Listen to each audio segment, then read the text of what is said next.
La dépression postpartum est une pathologie qui intervient après la grossesse. C'est une pathologie extrêmement taboue qui n'est pas réservée à la gente féminine. En effet, sur les personnes qui sont concernées, on dit que 20 à 25% sont des femmes et 12 à 13% sont des hommes. Aujourd'hui, dans cette vidéo, nous allons découvrir qu'est-ce qu'est la dépression postpartum, par quoi elle se manifeste et comment aider les gens qui en sont victimes. Attention, la dépression postpartum n'est ni un baby blues, ni un burn-out. Oh, tu n'es juste un peu débordée, tu sais, ça arrive à toutes les mères. Mais de quoi tu te plains? Avec un enfant aussi beau, t'as tout pour être heureuse. Ah, moi j'en ai 3, et je m'en sors très très bien. À mon avis, tu manques juste d'organisation. Ah non, mais t'es pas la première, ma pauvre. Tu sais, tout le monde passe par là. Toutes les mères sont débordées. C'est comme ça, c'est notre fardeau.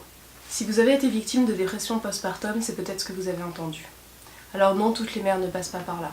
Déjà, toutes les mères ne sont pas débordées, et la dépression postpartum n'a rien à voir avec le fait d'être débordée. Le fait d'être débordée quand on est mère, de ne plus réussir à s'organiser et de ne plus réussir à trouver son temps, ça s'appelle le burn-out maternel. Le burn-out n'a rien à voir avec la dépression. Le burn-out, c'est quelque chose qui est lié à un stress, qui est lié à une organisation défaillante de notre vie. Ce n'est pas nécessairement de votre faute, rarement d'ailleurs. C'est simplement que la suite des événements, votre bébé a de grosses demandes, vous avez des aînés, vous devez gérer votre maison, vous devez gérer votre travail, parfois vous avez quelqu'un à côté de vous qui n'est pas nécessairement soutenant, ou vous n'avez pas de famille, ou vous êtes une mère seule, et au bout d'un moment vous craquez, vous êtes débordé, tout simplement. Ça c'est le burn-out maternel. Le baby blues, c'est encore autre chose. Le baby blues, c'est une phase hormonale qui se traduit juste après l'accouchement et généralement avec la montée de lait. C'est quelque chose qui permet à notre corps et à notre esprit d'être complètement focalisé sur notre enfant. C'est un processus naturel, c'est un processus biologique, bien qu'il soit souvent très perturbant pour les femmes qui le vivent. Toutes les femmes ne sont pas nécessairement confrontées au baby blues. Le baby blues dure 24 à 48 heures, s'en va comme il est venu. C'est un moment où vous pleurez pour n'importe quoi, où vous vous sentez complètement submergé, mais c'est un moment passager, c'est un moment qui ne dure pas. Voilà la différence entre baby blues et burn-out. Mais alors la dépression postpartum, qu'est-ce que c'est? Pour éviter de me répéter ou de dire des choses trop redondantes, je vais partir du principe que dans nos exemples, c'est une mère qui est en dépression postpartum. Néanmoins, j'insiste, ça peut également s'appliquer à un jeune père. On peut également trouver une dépression postpartum chez les personnes qui sont très proches du nouveau nourrisson. La dépression postpartum peut intervenir juste après l'accouchement comme bien après. C'est une pathologie qui s'apparente à la dépression classique, sauf qu'elle est tournée entièrement vers l'arrivée de cet enfant. C'est l'arrivée de cet enfant qui a déclenché la dépression postpartum. C'est un sentiment d'être complètement démuni, mais sans facteur de stress. J'insiste là-dessus. La dépression postpartum est plus existentielle. Elle cherche le sentiment de manière plus profonde au fond de l'être humain et pas au niveau de l'environnement. J'insiste sur ce point parce que les gens font très souvent une confusion et c'est une confusion qui peut être néfaste parce que la dépression postpartum est une maladie qui peut s'avérer grave. Le burn-out peut se régler avec des aménagements du quotidien. Ce que les femmes en dépression postpartum disent, c'est d'être angoissées, d'être dans un sentiment de peur, d'être dans un sentiment de culpabilité très profond, un sentiment de rejet de la part de l'entourage. Ce sont des femmes qui sont en confusion, qui sont détachées parfois de leur rôle de mère. Elles peuvent se sentir en désespoir, dans un sentiment d'ambivalence, sans savoir si elles sont de bonnes mères ou non, si elles ont envie de bien faire ou de tout abandonner. Elles ont parfois des rejets du bébé, des rejets d'elles-mêmes, des rejets de leurs compagnons. Ça peut être des femmes qui sont dans le doute, dans le dégoût d'elles-mêmes, dans le dégoût de leur existence, dans le dégoût de la vie. C'est des femmes qui sont en insécurité, qui peuvent être apathiques, qui sont dans un sentiment d'épuisement, de fatigue permanente. Elles se dévalorisent. Elles sont isolées, leurs amis ne les comprennent pas. Souvent, elles sont aussi sur le qui-vive. Elles sont dans une banalisation de la situation. La dépression postpartum, généralement, saute sur le dos de ces femmes ou de ces pères comme une très grande angoisse existentielle. De se dire, mon Dieu, mais qu'est-ce que je vais faire avec cet enfant? Suis-je une bonne mère? Suis-je quelqu'un de suffisamment apte? Quel est mon rôle sur cette terre? Comment, moi, être humain, je peux me projeter en tant que responsable de ce nouvel être humain. En fait, j'ai voulu être mère, mais ce n'est pas comme je l'imaginais. Mon enfant n'est pas comme je l'imaginais. Je ne sais pas quoi faire de ma vie, je ne sais pas quoi faire avec cet enfant, j'ai envie de dormir, j'ai envie qu'on me laisse tranquille. Vous voyez que c'est assez similaire avec la dépression en elle-même, qui est généralement le fait d'être complètement démuni face à son existence, de ne pas arriver à mettre un pied devant l'autre, de ne pas savoir pourquoi on est là, pourquoi on est fait, et comment surtout avoir une prise sur son existence. La dépression postpartum, c'est ça, mais lié au fait de devenir parent. Et ensuite, ça peut s'étendre de façon plus générale à une dépression généralisée et à un abandon global de la vie. L'entourage a tendance à extrêmement minimiser ou culpabiliser les parents qui sont en dépression postpartum. On vient d'avoir un nouveau-né, c'est un événement qui est heureux, c'est un événement qui montre des moultes possibilités dans la vie. On peut se projeter dans un avenir radieux et pourtant les parents ne sont pas heureux.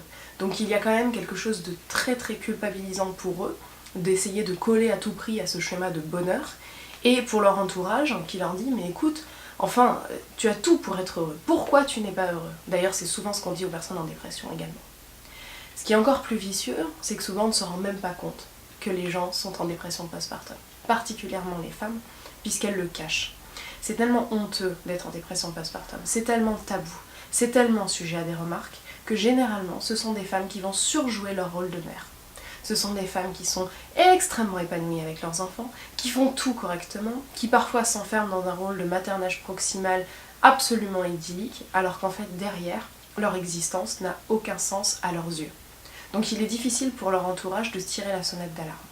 Chez les hommes, ça se traduit plutôt généralement par une fuite dans le travail, par une fuite dans les jeux vidéo, dans le sport, un homme qui ne rentre plus chez lui, qui parfois a des pulsions d'infidélité, qui aimerait faire sa vie ailleurs, qui se dit que finalement être père ce n'est pas pour lui. Et ça peut naturellement arriver à des gens qui ont eu un très fort désir d'avoir cet enfant. Ça n'a absolument rien à voir avec la façon dont on a vécu l'arrivée du bébé, la grossesse, la projection du devenir parent. Il y a des personnes qui ne sont jamais en dépression postpartum alors qu'elles acceptent un bébé un petit peu accident, alors que d'autres vont projeter des choses incroyables sur leur future vie de parents et un jour vont se retrouver complètement démunis dans une dépression postpartum. Il se peut qu'il y ait des améliorations des symptômes à partir de la 2e année de l'enfant. Parce que un rythme s'est mis en place et généralement c'est le moment où l'enfant commence à communiquer et ça va nous donner l'impulsion d'avancer, en tout cas de se dire voilà, ce petit être est un tout petit peu moins dépendant de moi, parfois il va à la crèche, il va à la doudoune ou il va commencer à aller à l'école et moi je peux commencer à réorganiser mes pensées, réorganiser mon esprit et savoir quel est mon rôle sur cette terre. Néanmoins, il est quand même très dangereux d'attendre que les symptômes s'améliorent d'eux-mêmes. Parce que la dépression postpartum peut mener, malheureusement, à des situations bien plus graves, comme le suicide de la personne qui est en dépression, voire même des violences à l'enfant, jusqu'à des infanticides. D'ailleurs, le bébé peut faire sentir que son parent est en dépression postpartum. On a affaire à des bébés qui sont étrangement calmes, ou alors qui peuvent présenter des symptômes graves, comme de l'anorexie, des vomissements inexpliqués, des troubles du sommeil particulièrement tenaces, des coliques, du côlon irritable, des troubles de l'attachement, de l'eczéma, des spasmes du sanglot, de l'obésité, des infections, une durée excessive du sommeil, une forme de voracité. Tout ça, ce sont des signes que le bébé met en place pour attirer l'attention de ses parents. Pour les mères, outre le fait de se surinvestir dans cette parentalité, il va y avoir différents symptômes qui peuvent vous alerter, comme par exemple des plaintes somatiques, une difficulté excessive à se remettre de l'accouchement, une femme qui va rester allongée très longtemps alors que sa santé ne le justifie pas nécessairement. Ça peut être quelqu'un qui a des sentiments d'oppression, des sentiments de vertige, qui va se plaindre de sa vie de façon très récurrente, qui va aussi se plaindre de son enfant sans raison apparente, quelqu'un qui va avoir des réveils fréquents, de grands troubles de sommeil, une libido complètement à néant, ou alors un sommeil très lourd et très fréquent. C'est quelqu'un qui peut avoir envie de fuir de la maison, d'être particulièrement irritable, d'être dans une perte d'envie généralisée. Ou alors au contraire, quelqu'un qui va être dans une suractivité ou dans des colères soudaines, fréquentes, subites, pour rien, sur des objets, sur l'enfant, qui va montrer un grand sourire et qui tout d'un coup va s'effondrer pour, a priori, ce que il vous semble pas grand chose. C'est quelqu'un qui va pouvoir crise d'angoisse, qui va se sentir en danger, qui va avoir des pertes de mémoire, des envies de disparaître, des paniques devant les émotions. Néanmoins, ce qu'il faut savoir, c'est que la dépression postpartum ne fige pas la relation entre le parent et l'enfant.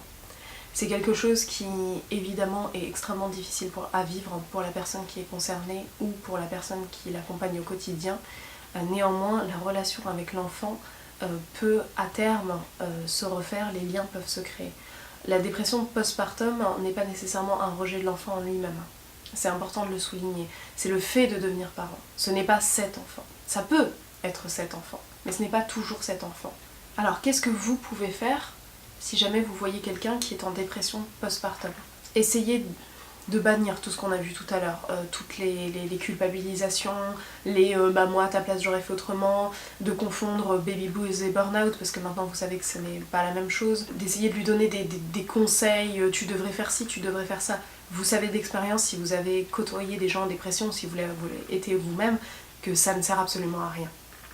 Par contre, ce que vous pouvez faire, c'est lui tendre des perches. Lui dire avec bienveillance et avec non jugement, j'ai vu que ça n'allait pas. Est-ce que tu veux qu'on en parle? Souvent, les personnes en dépression postpartum sont extrêmement isolées. Donc du coup, si vous tendez une perche comme ça, il y a quand même de grandes chances pour que la personne s'en saisisse. Lui proposer une disponibilité. Essayez de lui offrir une sécurité, de passer du temps avec cette personne, d'aller chez elle, voire même de prendre les tâches quotidiennes en main pour lui permettre de se reposer efficacement et d'être authentique. Essayez de ne pas rentrer dans son jeu. Une mère qui fait semblant que tout va bien, si vous avez vu que ça n'allait pas, n'allez pas lui faire croire que vous n'avez pas vu. Et surtout, être dans le non-jugement et verbaliser ce que vous voyez. Il y a évidemment des professionnels qui peuvent venir en aide aux personnes en dépression postpartum. Le médecin généraliste peut déjà commencer à vous aiguiller, un thérapeute, un psychologue, un psychiatre. Vous pouvez également parler à votre sage-femme, à votre gynécologue, mais ne minimisez pas vos symptômes ou ceux de la personne qui est concernée. Ne dites pas que vous vous sentez un peu fatigué si vous voyez bien que votre vie n'est plus la même et que c'est bien au-delà d'un simple doute. La dépression postpartum, comme je vous l'ai dit, peut être quelque chose de grave. Il est très nécessaire de la prendre en main et elle se guérit grâce aux thérapies, grâce aux médecines douces et aux médecines classiques. Vous pouvez également prendre des antidépresseurs. Il y a tout un tas de choses qui sont proposées aux parents qui sont victimes de dépression postpartum, mais le tout c'est de le voir et de ne pas avoir honte.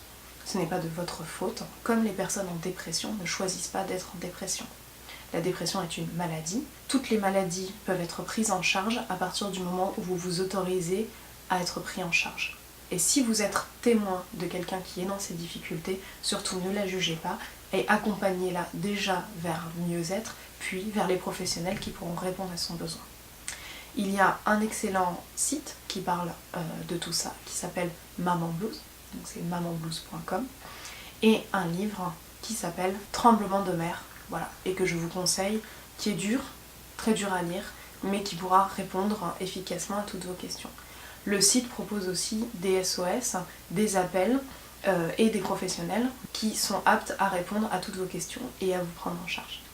Voilà, j'espère que vous en savez plus sur la dépression postpartum, qui est une maladie qui n'est pas si rare, qui est une maladie extrêmement taboue, et je compte sur vous pour diffuser cette vidéo à chaque fois qu'elle vous semblera utile. En attendant, n'oubliez pas de vous abonner, je vous retrouve sur la page ou sur le groupe de la page Une femme sous la lune, et très bientôt un blog sera mis en ligne. Partagez cette vidéo, likez-la, abonnez-vous, et à très bientôt pour la suite. Salut!